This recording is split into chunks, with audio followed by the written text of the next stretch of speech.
The heavy wooden doors of the beachside chapel burst open with a thunderous crash that echoed through the intimate space. Every head turned in unison, the collective gasp creating a vacuum that seemed to suck all the oxygen from the room. There, silhouetted against the brilliant Caribbean sunset, stood Eliza Montgomery. Her elegant white sundress billowed around her slender frame, making her appear almost ethereal like an avenging angel. But it was her face that held everyone captive, calm, composed, with a hint of something unreadable in her emerald eyes. "Don't stop on my account," she said, her voice carrying clearly across the stunned silence. "Please, continue with the ceremony. I'm just here to witness my husband marry another woman." At the altar, Marcus Montgomery's face drained of all color. The expensive boutonniere on his designer suit suddenly felt like it was choking him. Beside him, Sophia, resplendent in her wedding gown, clutched his arm, her perfectly manicured nails digging into his flesh. "Eliza," he managed to choke out, the single word hanging between them like a confession. "Ladies and gentlemen, welcome to our channel," Eliza announced, as if addressing an invisible audience. "Today we're witnessing a special event, a man attempting to commit bigamy in paradise. Let's see how this unfolds, shall we?" Marcus had always prided himself on being in control. As the CEO of Montgomery Enterprises, he made decisions that affected thousands of lives. He juggled complex negotiations, navigated treacherous corporate waters, and always came out on top. But in this moment, as his carefully constructed double life collapsed around him, Marcus Montgomery was completely, utterly powerless. 3 days earlier, he had kissed Eliza goodbye at their Manhattan penthouse, telling her he was heading to a business conference in Tokyo. A necessary lie, he had reasoned, to protect her from the truth, that his heart now belonged to Sophia Chen, his company's brilliant marketing director. That after 2 years of secret rendezvous and whispered promises, he was making the ultimate commitment to her on this picturesque Caribbean island, a place where no one would recognize them, where documentation could be fudged, where he could pretend, just for a moment, that he was free to follow his heart. He had planned everything meticulously. The private ceremony with only Sophia's closest friends as witnesses. The luxurious honeymoon villa awaiting them afterward. The complex legal maneuvers that would gradually transition his assets, preparing for the day when he would finally tell Eliza the truth and offer her a generous settlement. But somehow, impossibly, Eliza was here. Standing in the doorway of the chapel, her shadow stretching across the aisle like an accusation. And as Marcus looked into her eyes, the eyes of the woman who had stood by him for 15 years, through startup struggles and eventual success, he realized he had gravely miscalculated. This wasn't the reaction of a heartbroken wife. This was something else entirely. Something calculated. Something that made Marcus's blood run cold with dread. The story of what happened next would change everyone's lives forever. Eliza Montgomery hadn't always been the poised, confident woman now walking slowly down the aisle toward her husband and his would-be bride. Growing up in a small Ohio town, she had been Elizabeth Wilson, shy, bookish, and utterly unprepared for the whirlwind that was Marcus Montgomery. When they met at Northwestern University, Marcus had swept into her life like a force of nature during their senior year. The charismatic business major with grand entrepreneurial dreams couldn't have been more different from quiet Elizabeth, who was studying literature and planning a modest teaching career. But opposites truly attracted, and in Marcus, Elizabeth found someone who pushed her boundaries, who saw potential in her she hadn't recognized herself. "You're not just smart, Liz," he'd told her during one of their late-night study sessions, his intense brown eyes boring into hers. "You're strategic. You see patterns others miss. You'd be wasted in a classroom." Under his influence, Elizabeth became Eliza, more confident, more ambitious. After graduation, while Marcus launched his tech startup, Eliza put her analytical mind to work helping him build his business plan, refine his pitch to investors, and navigate the treacherous early years of entrepreneurship. "We built this empire together," she whispered now, fingers trailing along the petal-strewn aisle as she advanced toward the altar. Brick by brick. Several of Sophia's friends shifted uncomfortably in the front pews. They knew of Marcus, of course, the successful, handsome CEO who had swept their friend off her feet. But they hadn't known he was married. In their version of the story, Marcus was a devoted bachelor who had finally found the right woman to settle down with. Sophia Chen had her own journey to this altar. The daughter of Chinese immigrants who had sacrificed everything to give her opportunities in America, Sophia had grown up with tremendous pressure to succeed. Her razor-sharp intelligence and relentless work ethic had earned her a scholarship to Wharton, followed by a meteoric rise through the corporate marketing world. When Montgomery Enterprises headhunted her 2 years ago, she had seen it as the crowning achievement of her career, working directly with Marcus Montgomery, the innovative CEO whose face graced business magazines and whose company culture was the envy of Silicon Valley. What she hadn't expected was the chemistry between them. The late nights working on campaign strategies that turned into intimate dinners. The business trips where professionalism gradually gave way to passion. The way Marcus looked at her like she was the answer to a question he'd been asking his entire life. He told me he was separated, Sophia said now, her voice barely above a whisper, eyes wide with shock as she stared at Eliza. He said the divorce was being finalized. Marcus winced. Another necessary lie in a growing web of deception that had seemed so manageable until this moment. Is that what he told you? Eliza asked, her voice surprisingly gentle as she reached the altar. That's interesting, because just last week we were discussing having children. The color drained from Sophia's face. Marcus? But Marcus Montgomery, the man who always had an answer, who could talk his way out of any situation, who convinced venture capitalists to invest millions with his silver tongue, found himself completely speechless. Behind his frozen exterior, his mind raced frantically. How had Eliza found out? He had covered his tracks meticulously. Separate phone, private email account, all travel arrangements made through Sophia's friend who owned a boutique travel agency. He had even created a detailed itinerary for the fictional Tokyo conference, complete with scheduled check-in texts to Eliza that would send automatically at predetermined times. What Marcus couldn't know was that 6 months ago, Eliza had found a single receipt accidentally left in his suit pocket after a dry-cleaning mix-up. A receipt for a woman's bracelet from Tiffany, purchased on a day when he had supposedly been in Chicago for meetings. A day when Eliza had called the Chicago office on an unrelated matter and been told Marcus wasn't there. That single discrepancy had triggered something in Eliza's analytical mind, the mind that Marcus himself had helped sharpen. Instead of confronting him immediately, she had begun to pay attention. To notice patterns. To gather evidence. To hire a private investigator who specialized in infidelity cases, and as the truth gradually revealed itself, Eliza Montgomery made a decision. She would not be the shattered wife, weeping and begging for explanations. She would not give Marcus the satisfaction of an easy exit from their marriage. She would not let him dictate the terms of their ending. I believe the minister asked if anyone had any objections to this union, Eliza said, addressing the shell-shocked officiant. And I'm afraid I do have one rather significant objection: the groom is already married. To me. The small chapel had transformed into a theater of tension.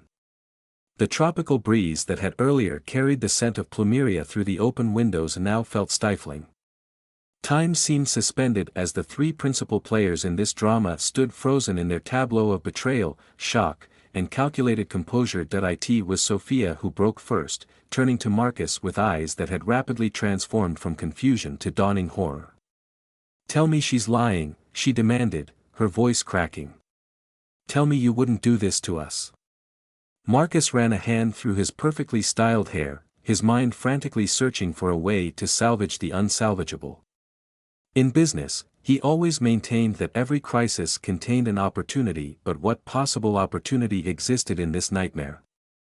Sophia, please, I can explain, he began, reaching for her hand. She recoiled as if his touch might burn her. Explain what? That you're married? That our entire relationship has been built on lies? Her voice rose with each question, the hurt transforming rapidly into anger.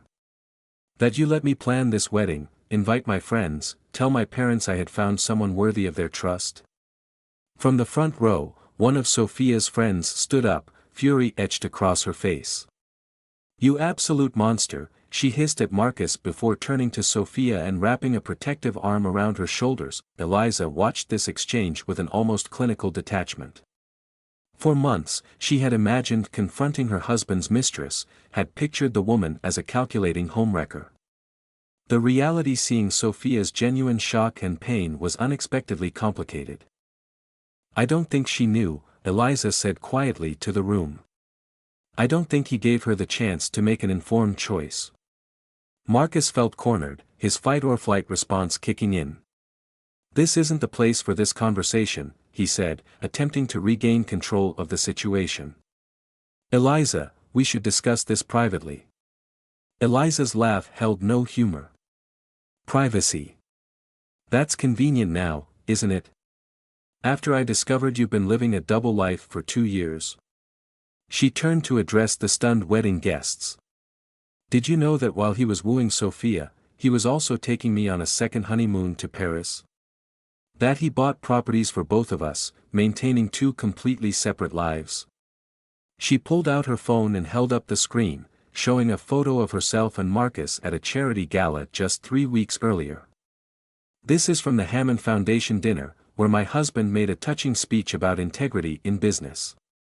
Apparently, his definition of integrity has some interesting loopholes." The minister, who had remained frozen in shock, finally found his voice. I think I should step outside," he stammered, clutching his prayer book to his chest like a shield as he edged away from the altar. Marcus watched his carefully constructed worlds collide with mounting panic. Everything was unraveling with breathtaking speed. His professional reputation, his personal relationships, possibly even his freedom. Bigamy was a crime, after all, though he hadn't technically completed this ceremony. "Eliza," he tried again, lowering his voice to the persuasive tone that had closed countless business deals. "I know you're hurt. You have every right to be. But humiliating all of us like this isn't the answer. Let me make this right." "Make it right?" Sophia interjected, finding her voice again. "You think there's any making this right?" She turned to Eliza, woman to woman. "Did you know about me?" Eliza shook her head. "Not until 6 months ago." He compartmentalized his life perfectly. Different friends, different social circles, different cities whenever possible. She paused, studying Sophia's face. "You're exactly his type, you know. Brilliant, ambitious, with that hint of vulnerability he loves to protect. I bet he made you feel like you were saving him from something." Sophia's sharp intake of breath confirmed Eliza's assessment. Because Marcus had indeed confided in her about his loveless marriage, his sense of being trapped by obligation, his admiration for Sophia's courage in pursuing passion over convention. All carefully crafted narratives designed to ensnare her heart while absolving himself of guilt. The murmurs among the guests grew louder as the full impact of the situation sank in. Phones appeared as discreetly as possible, some undoubtedly recording this unprecedented drama. Marcus noticed with growing dread, his CEO brain automatically calculating how quickly this would spread on social media, how many damage control calls his PR team would need to make. "I trusted you," Sophia said, her voice barely audible over the growing commotion. "I gave you everything." "As did I," Eliza added, her composure finally showing cracks as she focused fully on her husband. 15 years, Marcus. I stood by you when you couldn't make payroll. I edited every business plan, rehearsed every pitch with you. I believed in your vision when no one else would take a chance on you." For perhaps the first time in his adult life, Marcus Montgomery felt the unfamiliar sting of shame. Not the fleeting embarrassment of a minor social faux pas, but deep, soul-crushing shame that comes from confronting the reality of one's own calculated cruelty. He had told himself that his deception was necessary, that neither woman would understand the complexity of his feelings, that eventually he would find a clean way to resolve the situation, but there was no clean resolution possible now. Only wreckage. "Ladies and gentlemen," Eliza addressed the room once more, her voice steadying. "I didn't come here just to create a scene, though I admit there's a certain satisfaction in seeing the truth exposed." She turned to Sophia. I came because I thought you deserved to know who you were really marrying. No woman should begin a life with a man built on such fundamental deception. Sophia's friends had formed a protective circle around her, glaring daggers at Marcus. One pulled out a tissue for Sophia, who had finally succumbed to tears, mascara creating dark rivers down her perfectly made-up face. Marcus made one last desperate attempt. "Both of you mean the world to me," he said, spreading his hands in a gesture of supplication. "This wasn't about not loving either of you. It was about loving you both, in different ways." The collective scoff from every woman in the room cut through his platitude like a knife. "Love doesn't lie," one of Sophia's friends spat. "Love doesn't manipulate. Love doesn't require a separate phone and secret email account," Eliza added, pulling from her purse the burner phone she had discovered hidden in Marcus's home office air vent. Marcus stared at the phone in horror. He had been so careful, so meticulous in covering his tracks.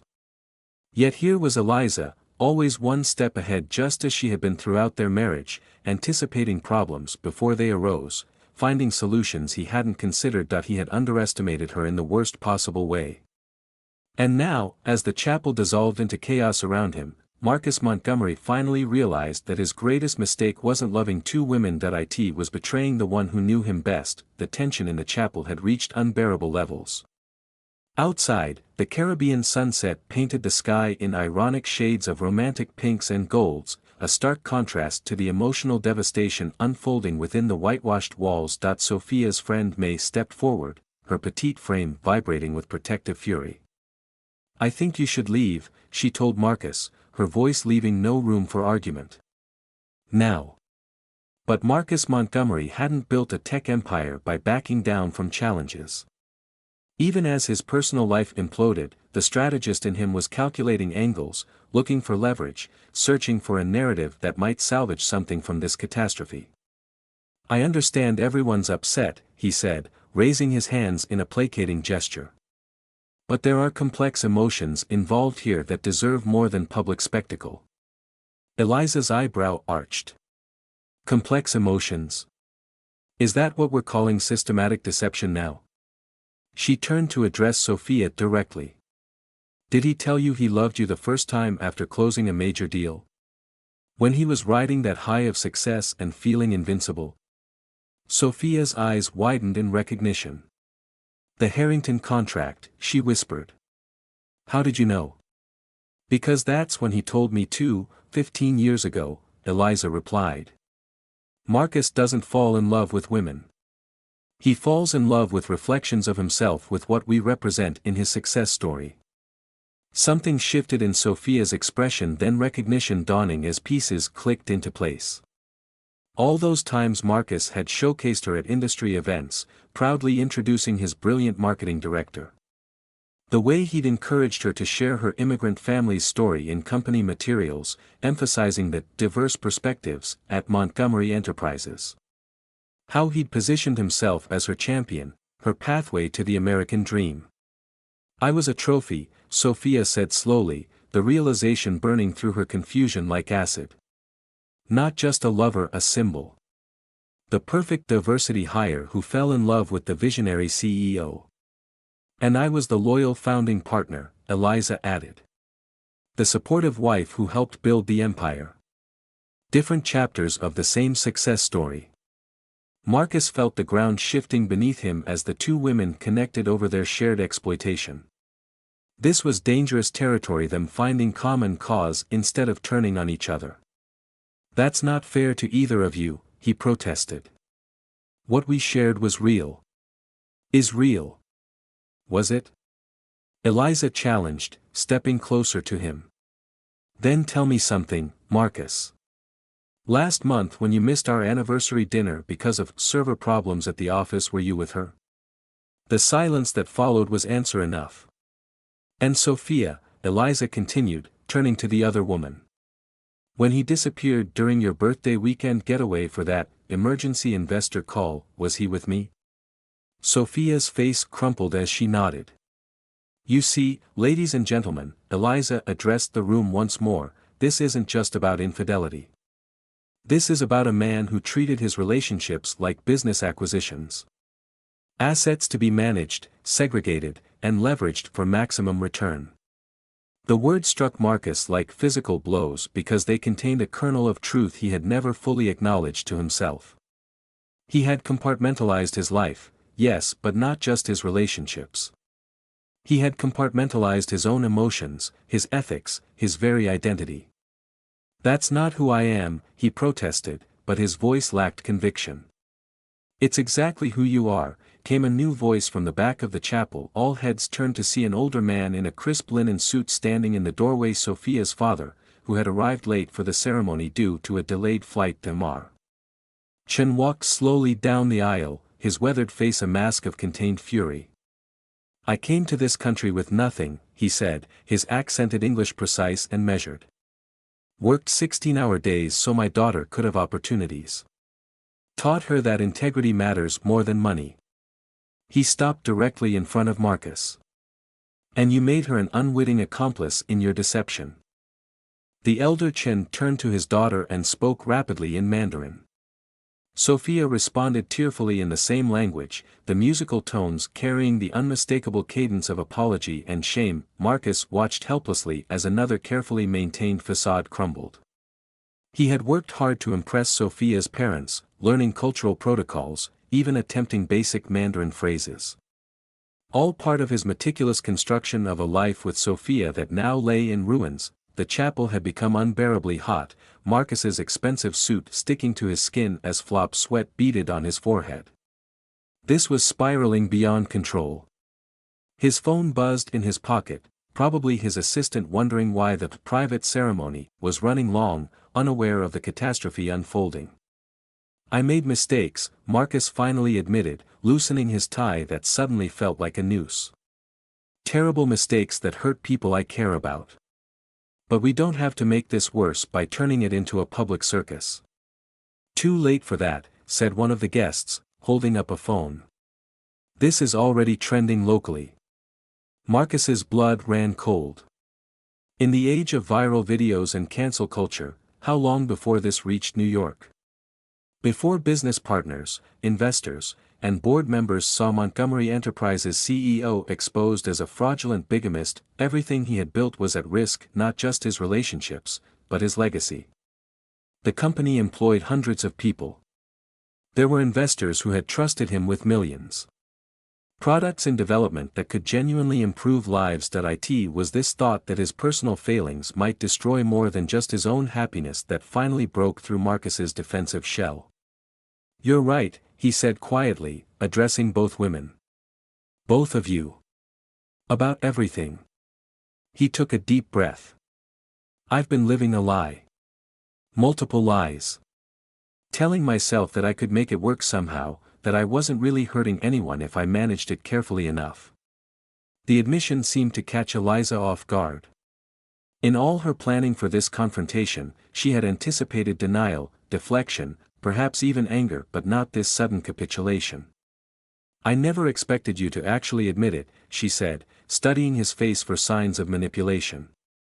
"I never expected to be forced to face it like this," Marcus replied, gesturing to the surreal tableau they created: bride, wife, and groom in a standoff before a stunned audience. "But here we are." He turned to Sophia, whose tears had given way to a cold, evaluative stare that he recognized all too well from business negotiations. "I told myself I was in an impossible situation. That I had fallen in love with you while still caring for Eliza. That eventually I'd find a way to resolve it without hurting either of you." "How magnanimous," Sophia said, her voice dripping with newfound sarcasm. "It wasn't," Marcus acknowledged. "It was cowardice disguised as consideration. I was protecting myself, not either of you." For the first time since her dramatic entrance, Eliza seemed uncertain of her next move. She had expected to expose Marcus's deception and watch his carefully constructed life implode. She had not expected whatever this was. This apparent moment of genuine self-reflection. The silence stretched between them, heavy with unresolved emotion and unanswerable questions. It was Mr. Chen who finally broke it, placing a protective hand on his daughter's shoulder. You have shamed my daughter today, he told Marcus, but she will recover with her family's support and her own strength. He looked at Eliza with unexpected compassion. I hope, will you, Mrs. Montgomery? The use of her married name seemed to snap Eliza back to her purpose. Actually, she said, straightening her shoulders, that brings me to the real reason I'm here today. From her purse, she withdrew an envelope and held it out to Marcus. Divorce papers, she said simply. Already filed with the court. I'm not here to salvage our marriage, Marcus. I'm here to end it on my terms, not yours. The envelope hung between them like a white flag of surrender and a declaration of war simultaneously. Marcus stared at it, understanding dawning across his features. This wasn't just about exposing his deception, this was Eliza seizing control of the narrative. With trembling fingers, he took the envelope. You've been planning this, he said, not a question but a realization. For 6 months, Eliza confirmed, her voice steady now. Ever since I found the receipt for Sophia's bracelet. Once I knew something was wrong, I started looking. And Marcus? You left breadcrumbs everywhere. Credit card statements. Phone records. Hotel reservations. She shook her head.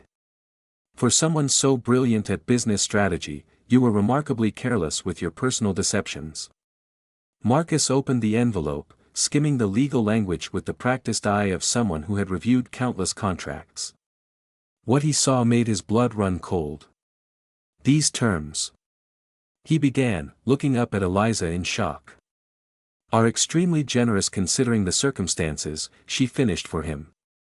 50% of our marital assets, which is standard. But I'm also taking my shares in Montgomery Enterprises. The gasps from the wedding guests underscored the significance of this revelation.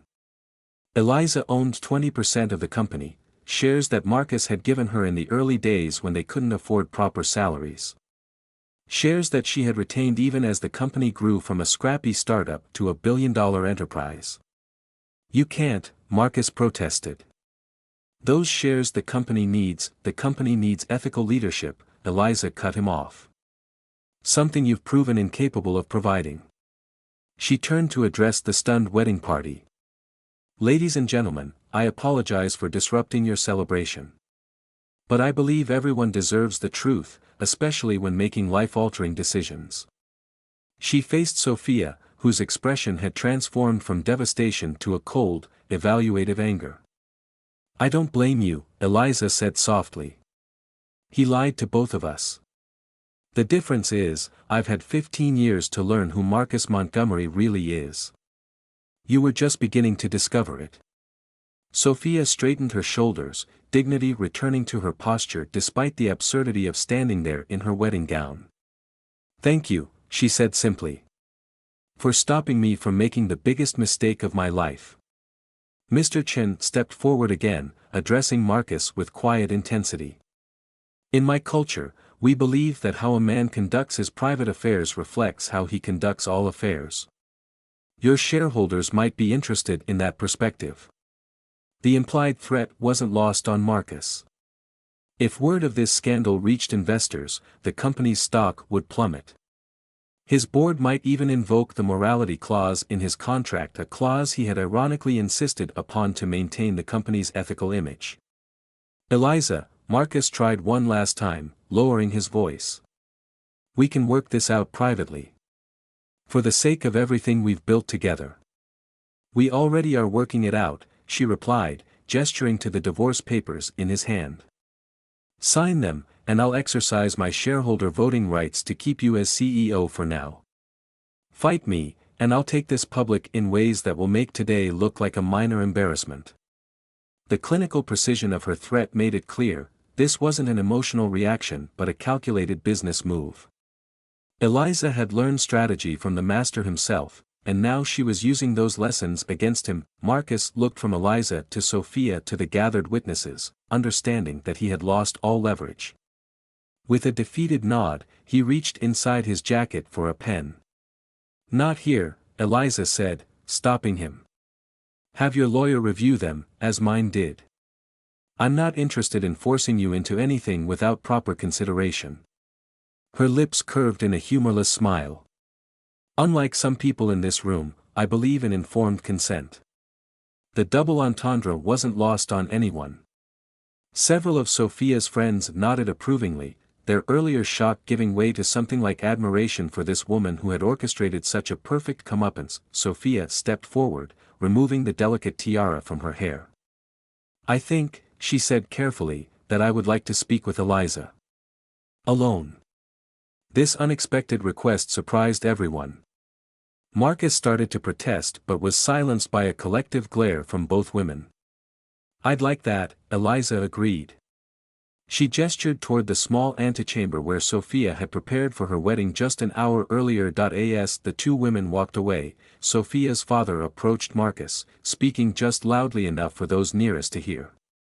My daughter will be submitting her resignation from Montgomery Enterprises tomorrow. If you contest it in any way, or fail to provide the most exemplary recommendation letters, I have friends at the Securities and Exchange Commission who would be very interested in reviewing your company's compliance records. Marcus nodded mechanically, understanding that his carefully constructed world was not just cracking but completely disintegrating around him. In the antechamber, Eliza and Sophia stood facing each other, two brilliant women who had been unwittingly orbiting the same man for years. How did you find out about the wedding? Sophia asked, unpinning her veil with trembling fingers. I hired a private investigator after finding the first evidence of his affair, Eliza explained. Once I knew who you were, tracking your movements wasn't difficult. When you took vacation days that coincided with Marcus's business trip, I had the PI follow you here. Sophia shook her head in disbelief. All this time, I thought I was special. That what we had was unique. It was, Eliza said with surprising gentleness. Just not in the way you believed. Marcus compartmentalizes his life perfectly. With me, he was the visionary entrepreneur with the supportive wife. With you, he was the experienced mentor falling for his brilliant protégé.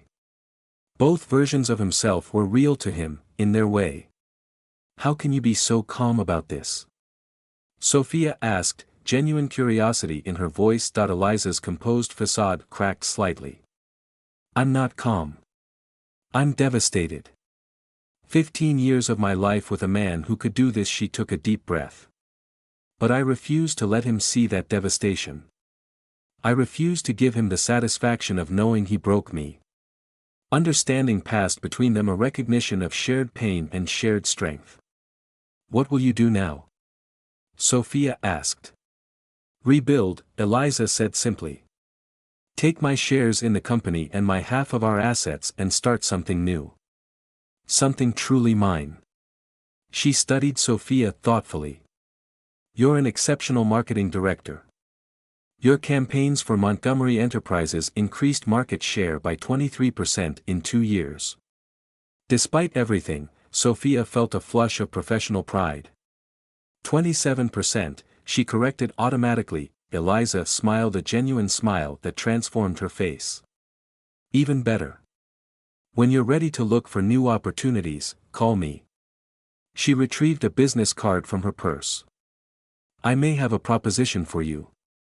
Back in the chapel, Marcus sat alone at the altar, wedding guests having dispersed in awkward clumps, whispering among themselves. The minister had disappeared entirely. Even Sophia's father had stepped outside to make phone calls, presumably setting damage control in motion for his daughter. When Eliza and Sophia emerged from the antechamber, their body language had changed. They moved with shared purpose, a united front that made Marcus's stomach clench with dread. Marcus, Eliza announced, her voice carrying across the now quiet chapel. Sophia and I have had a productive conversation. We've agreed that neither of us deserves what you've done to us. Sophia nodded, her earlier tears replaced by steely determination. We've also agreed that hiding this incident benefits no one except you. Marcus felt the last threads of his control slipping away. What does that mean? It means, Eliza continued, that transparency is the only path forward. I'll be calling an emergency board meeting for Monday morning to discuss the future leadership of Montgomery Enterprises. And I, Sophia added, will be filing a workplace ethics complaint detailing how the CEO coerced his marketing director into a relationship under false pretenses. You can't prove coercion, Marcus protested weakly. Perhaps not legally, Sophia conceded. But in today's corporate climate, the appearance of impropriety is enough. How many female employees might come forward once they know the company takes such complaints seriously? The threat wasn't just to his marriage or his relationship with Sophia, but to his entire professional legacy. Everything Marcus had built now teetered on the edge of ruin. "Why are you doing this?" he asked, looking from one woman to the other. "You've both gotten what you wanted. Eliza has her divorce terms. Sophia knows the truth. Why destroy everything else too?" "Because," Eliza said quietly, "some lessons need to be learned completely to be understood." She stepped closer, lowering her voice so only he could hear. "You taught me that, Marcus. When you closed your first major investor deal. You said sometimes you have to tear everything down to rebuild it properly." She stepped back, addressing him in a normal tone once more. "Consider this your opportunity to rebuild, with authenticity this time." As the two women turned to leave the chapel together, Sophia glanced back over her shoulder one last time. "The ceremony is definitely over now," she said to no one in particular. "And unlike what we planned, this is one event I'll never regret missing." The heavy wooden doors closed behind them with a decisive thud, leaving Marcus Montgomery alone at the altar, surrounded by scattered flower petals and the ruins of his double life. Outside, the Caribbean sunset had given way to a clear night sky filled with stars. Eliza took a deep breath of the salt-tinged air, feeling something unexpected beneath her pain and anger: freedom.